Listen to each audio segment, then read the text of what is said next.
2011లో పెళ్ళైంది నాకు. వీడప్పుడు చాలా చిన్న పిల్లోడు. చలో చలో చలో మామూలుగా అసలు మాట్లాడడానికి కూడా భయపడేవాడు. సో నేను కూడా చాలా ట్రై చేసేవాడిని. వీడేం మాట్లాడేంటి నాతో, వీడి కదా మాట్లాడాలి. అరే మాట్లాడరా మాట్లాడరా, అరే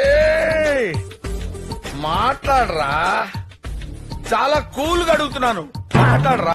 వీడు ధైర్యం చేసుకొని మొట్టమొదటిసారి నా దగ్గరకు వచ్చి చెప్పిన, ధైర్యం చేసుకొని చెప్పిన ఒకే ఒక మాట, బావా నేను యాక్టర్ అవుతానని. నేను యాక్టర్ అవుతా,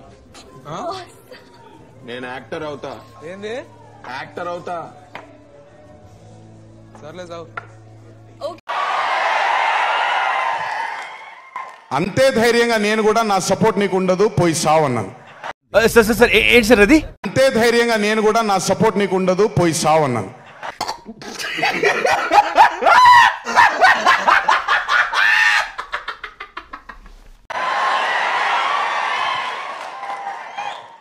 అంటే చెప్పాను కానీ, బట్ నాకెప్పుడు ఒక చిన్న భయం ఉండేది. మొదట బాధేసింది, తర్వాత భయం వేసింది. యాక్టింగ్ అంటున్నాడు, సడన్ గా ఇంట్లో నుంచి ఒక 4-5 మధ్యలో ఉండే వ్యక్తి ఈరోజు అందరి ముందుకి ఎక్స్పోజ్ అవ్వబోతున్నాడు. ఈ మధ్య చూస్తారు కాబట్టి అలా ఉంది, కానీ నా క్లోజ్ ఫ్రెండ్స్ అడిగితే చెప్తారు సార్ నేను ఎంత చీప్ లత్కొరగాను.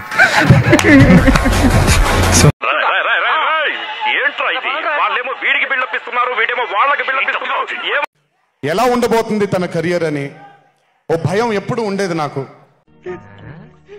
వీడేంటి తెగ ఫీల్ అయిపోయాడు. ఏ రోజు చెప్పలేదు, ఎందుకంటే నేనన్నా నాకేమీ చెప్పొద్దు నితిన్, నీకు కావాల్సింది నువ్వు చేసుకో, ఆ ఫ్రీడమ్ నీకు ఉండాలి లైఫ్